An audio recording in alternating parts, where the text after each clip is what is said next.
جی، تو میں یہ کہہ رہا تھا کہ اسی طریقے سے بعض لوگ یہ بھی کہتے ہیں کہ حضرت یہ سوچتے ہیں، اور بڑے پڑھے لکھے لوگ بھی یہ بات کہہ دیتے ہیں، پتہ نہیں کہاں سے کہتے ہیں، کہ حضرت بلال رضی اللہ تعالی عنہ کی زبان میں لکنت تھی، یعنی ہلکا حقلہ پن تھا، جس کی وجہ سے وہ ایک دن اذان نہیں کہہ پائے تو صبح نہیں ہوئی۔ ایسی کوئی روایت نہیں، یہ حضرت بلال رضی اللہ تعالیٰ عنہ پہ تہمت ہے، الزام ہے، ان کی زبان میں کوئی لکنت نہیں تھی، بلکہ ان کی آواز اور زبان میں بہت زیادہ اللہ تعالیٰ نے بلندی رکھی تھی اور بہت زیادہ اچھی آواز دی رکھی تھی۔ چنانچہ اس سلسلے میں ایک حدیث ملتی ہے، اللہ کے رسول صلی اللہ علیہ وسلم کسی غزوے سے لوٹ رہے تھے۔ غزوہ کہتے ہیں اس سفر کو جس میں پیارے آقا حضرت محمد مصطفیٰ صلی اللہ علیہ وسلم بھی صحابہ کے ساتھ ہوں اور وہ کسی مشن پر گئے ہوں لڑنے کے لیے۔ البتہ یہ دیکھیے، اسلامی تمام لڑائیاں جو تھیں ان کے 3 اصول تھے۔ پہلا اصول یہ تھا کہ بھائی کلمہ پڑھ لو، ہمارے بھائی بن جاؤ۔ کلمہ نہیں پڑھتے، اپنے ہی مذہب پر رہنا چاہتے ہو تو ٹھیک ہے، اپنے مذہب پر عمل کرو، لیکن ہماری ماتحتی قبول کر کے ہمیں اب جزیہ اور ٹیکس دو۔ یہ بات بھی قبول نہیں ہے تو اب لڑنے کے لیے تیار ہو جاؤ، جو جیتے گا اس کا وہی اس کا حکم چلے گا۔ اور اسلامی جنگی اصولوں میں کسی نہتے پر، کسی بیمار پر، کسی اپاہج معذور پر، کسی بوڑھے پر اور کسی عورت پر اور کسی بچے پر ہاتھ نہیں اٹھانا، اس کو ٹچ نہیں کرنا ہے، کسی کی عبادت خانے کو نہیں توڑنا ہے، کسی کی عزتوں کو، کھیتی باڑی کو کوئی بھی نقصان نہیں پہنچانا، صرف انہی لوگوں سے برسرے پیکار رہنا ہے جو سامنے آئے اور مقابلے میں آئے۔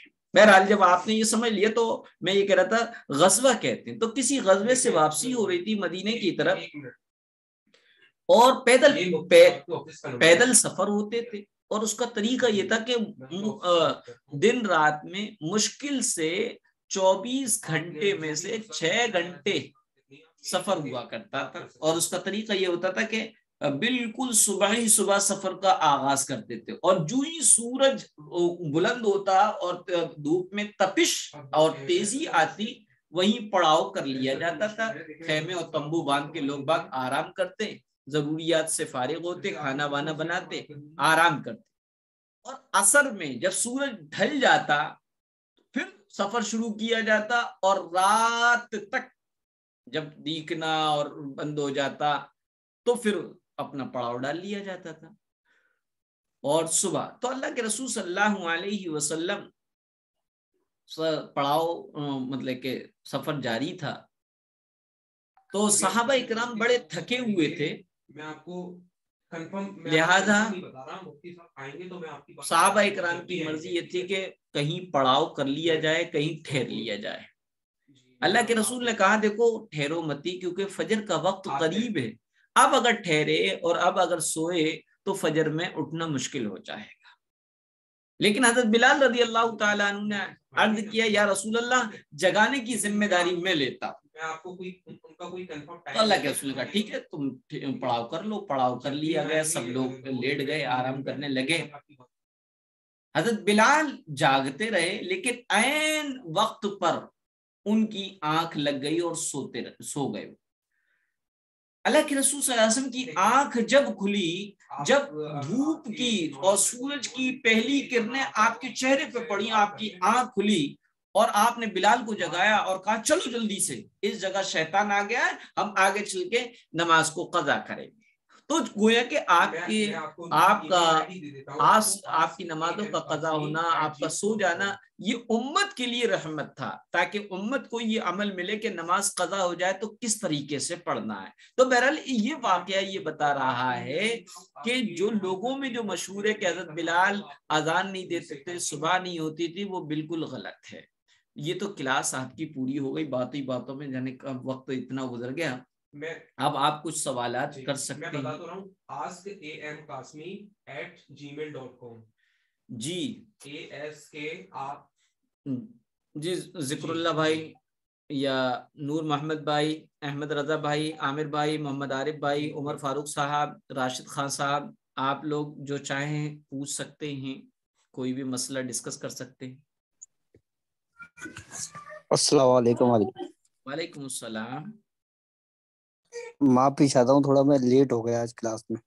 اچھا چلیں کوئی بات نہیں، کام لگے رہتے ہیں. آپ لوگوں کا بڑا بڑا بڑا احسان ہے، اور اللہ تعالیٰ آپ کے شوق کو قبول فرما لے، ورنہ اس دور میں کہاں ہم نیٹ پر، فیس بک پر، انسٹاگرام پر گھنٹوں برباد کر دیتے ہیں، لیکن دین کے لیے نہیں ہو پاتا. لیکن آپ لوگ ایسی نوجوانی میں دین کا شوق رکھتے ہیں اور باقاعدہ پابندی کے ساتھ کلاس میں جوائن بھی ہوتے ہیں. مجبوری آ جاتی ہے تو بات علیحدہ ہے. کہ حضرت مطلب آج کیا پڑھایا ہے، تھوڑا باقی ابھی ہے کوئی صورت وغیرہ ہے؟ سورت تو نہیں پڑھائی، سورت نہیں جی، پڑھائی. جی تو اچھا، باقی کرایا آج؟ نہیں اور بھی چیزیں آئی تھیں دعا و سنت میں. اچھا اور کوئی پوچھیں؟ السلام علیکم مفتی صاحب. وعلیکم السلام احمد رضا بھائی. جی مجھے نماز سے ریلیٹڈ پوچھنی تھی کہ جب ہم جنازہ کی نماز ادا کرتے ہیں تو جب مولانا صاحب تکبیر پکارتے ہیں تو ہم آسمان کی طرف دیکھتے ہیں. تو یہ مجھے تھوڑی ہاں کنفیوژن تھی. احمد رضا یہ بھائی، بہت اچھا سوال کیا آپ نے، طبیعت خوش ہو گئی میری. میں اس سلسلے میں اپنے یہاں تو جب بھی نماز جنازہ پڑھاتا ہوں تو اس بات کو کلیئر کر دیتا ہوں. عجیب بات جی یہ ہے، چونکہ ہم نے دیکھا دیکھی دین سیکھنا ہے، ہم نے کبھی پوچھنا جی نہیں ہے، علماء سے معلوم نہیں کرنا ہے، کبھی قرآن کو کھولنا نہیں ہے، کبھی دین کی کوئی بکس نہیں لے کر پڑھنی ہے. ہمارا مزاج دیکھا دیکھی کا ہو گیا ہے، اور اس کا نتیجہ اور اس کا رزلٹ کتنا برا آیا ہے. ہم عید کی نماز میں کتنا وہ کرتے ہیں کہ ہم عید کی نماز کو سمجھ نہیں چاہتے. ہم آگے والے کو دیکھ رہے ہیں، آگے والے کا داڑھی ہے، سوچ رہے ہیں ملا جی ہے، ان کو تو آتی ہوگی، لیکن ان کو بھی نہیں آتی. وہ رکوع میں جا رہے ہیں، کبھی رکوع اوپر اٹھ رہے ہیں، یہی پتہ نہیں لگتا ہے. اسی طریقے سے وضو کرتے ہوئے دیکھتے ہیں تو بہت ساری چیزیں سنت کے خلاف بھی ہیں. یہ پوچھ چوکنا اس طریقے سے، اور اس طریقے سے پانی لے کے یوں کرنا، حالانکہ ہر پارٹس آف وضو میں سے ہر عضو کو 3 مرتبہ دھونا ہے. یہ اس طریقے سے جانے کہاں سے چلا، یہ اس طریقے سے اس کو لوگ سنت سمجھتے ہیں پانی ڈالنے کو. بہرحال تو اسی طریقے سے ایک چیز ہے نماز جنازہ. نماز جنازہ میں 4 تکبیر فرض ہیں.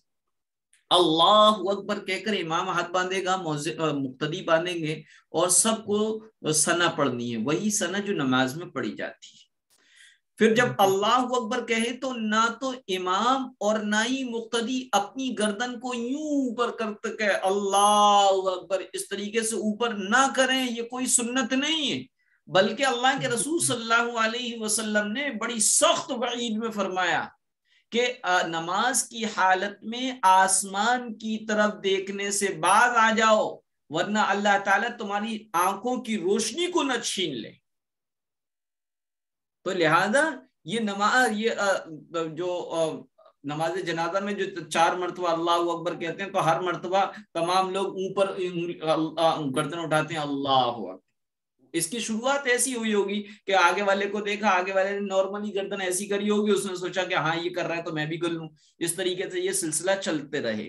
تو یہ ایسا کرنا منع ہے، لوگوں کو سمجھانا چاہیے. اور بہتر یہ ہے کہ کوئی بھی امام جب یہ نماز جنازہ پڑھائے تو اس بات کو کلیئر کر دے تاکہ لوگوں میں بات صحیح پہنچ جائے. آگے سمجھ میں احمد رضا بھائی؟ لگ رہا تھا، اس لیے میں نے سوچا کہ آپ کے پاس کنفرم کر لوں یہ صحیح ہے غلط. بہت اچھا کیا. نہیں اس کو بس نارملی تکبیر کہنا ہے، آپ کو زبان سے گردن کو حرکت نہیں دینی ہے. جی، اور تھوڑا جنازہ کی نماز کا بتا دیجیے جنازے کہ کی، نیت کیسے کی جاتی ہے. ہاں جنازے کی نیت کرتا ہوں میں نماز جنازہ واسطے اللہ کی دعا اس میت کے لیے، دعا واسطے اللہ تعالیٰ کے دعا اس میت کے لیے اللہ اکبر کہہ کر ہاتھ باندھ لیں گے. یا سمجھ میں آگے نیت؟ تکبیر، تکبیر بولی جاتی ہے کہ چھ؟ نہیں صحیح نہیں 4 بولی جاتی ہے. اس کی عربک دعا نیت یہ نویتو ان اصلی صلاۃ الجنازتی ودعاء للمیت، یعنی میں نیت کرتا ہوں نماز جنازہ کی واسطے اللہ تعالیٰ کے اور دعا اس میت کے لیے۔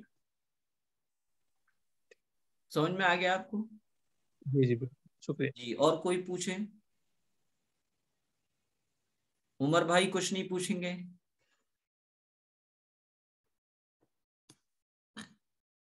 اچھا جی، السلام علیکم۔ وعلیکم السلام عامر بھائی۔ جی میرے سوال ہے، جب ہم لوگ پڑھتے ہیں اللہم مغفر لی للمؤمنین والمؤمنات، تو یہ اس میں کتنی بار پڑھ سکتے ہیں؟ جیسے کہ ہم کسی دنیا کے بارے میں، اپنے بارے میں مغفرت کی دعا کر سکتے ہیں، تو یہ صحیح ہوگا پڑھنا؟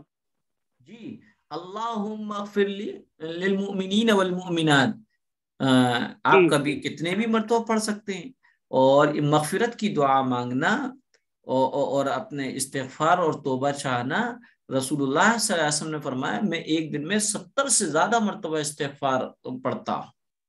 تو استغفار میں ہی مغفرت کو مانگنا، استغفار یعنی توبہ مغفرت مانگنا، تو آپ کتنی ہی مرتبہ پڑھ سکتے ہیں، کوئی لمٹ نہیں۔ اللہ کے رسول صلی اللہ علیہ وسلم نے جو فرمایا میں 70 سے زیادہ پڑھتا ہوں، تو اس کا مطلب یہ کہ امت کو آپ یہ پیغام دینا چاہتے ہیں کہ ہر وقت استحضار اللہ کی ذات کا ہونا چاہیے اور اپنی مغفرت کے بارے میں فکر ہونا چاہیے۔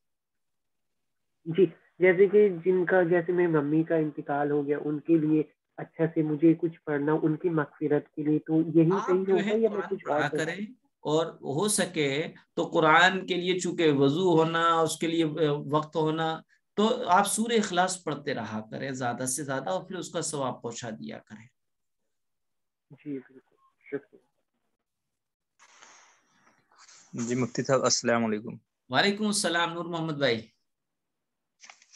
جی مفتی صاحب ہم پوچھنا چاہتے ہیں کہ جیسے مزار پہ جا کر جو فاتحہ پڑھی جاتی ہے، جی جی، وہ فاتحہ کیسے پڑھی جائے، یا پھر فاتحہ دی جاتی ہے یا پھر فاتحہ کی جاتی ہے؟ اس کا مطلب میں نہیں سمجھ۔ جی کیسے دیکھیے، کی جاتی ہے؟ فاتحہ کا مطلب ہے ثواب کا پہنچانا ہے، جسے ایصال ثواب کہتے ہیں۔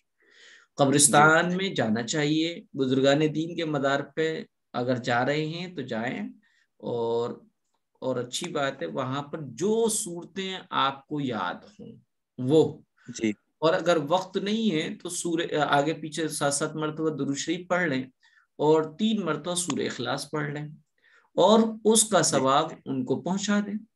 اور ان کے وسیلے سے دعا بھی مانگ سکتے ہیں، دعا بغیر وسیلے کے بھی مانگ سکتے ہیں اور وسیلے سے بھی مانگ سکتے ہیں کہ اے اللہ یہ تیرے نیک بندے ہیں، اے اللہ ان کے طفیل میں، ان کے وسیلے سے مجھ جیسے گناہگار کو معاف فرما، مجھے تو برکتوں سے نواز، خیر سے نواز دے، اے اللہ میری حاجتوں کو پردہ غیب سے پورا فرما، اس طریقے سے دعا کر لیں۔ اور قبرستان میں کیسے؟